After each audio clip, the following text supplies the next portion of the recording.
This is Matthew, and he is trying to pick the lock to my room. Not trying, succeeding. Succeeding in what? Picking the freaking lock. With a pipe cleaner? Yes, with a pipe. Oh, that's what these are called. Okay, yes, with a pipe cleaner. Alright, and how's that going for you? It's going awesome. Really? How long have you been at this for now? 4 hours. You fail. Chris, I'm about to break your door down. What door?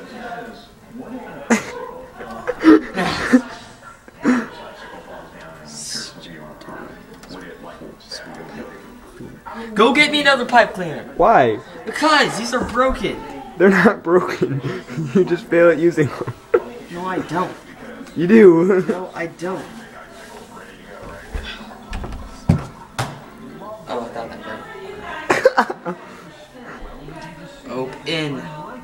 Okay. Alright, I'm about to use my super kung fu powers.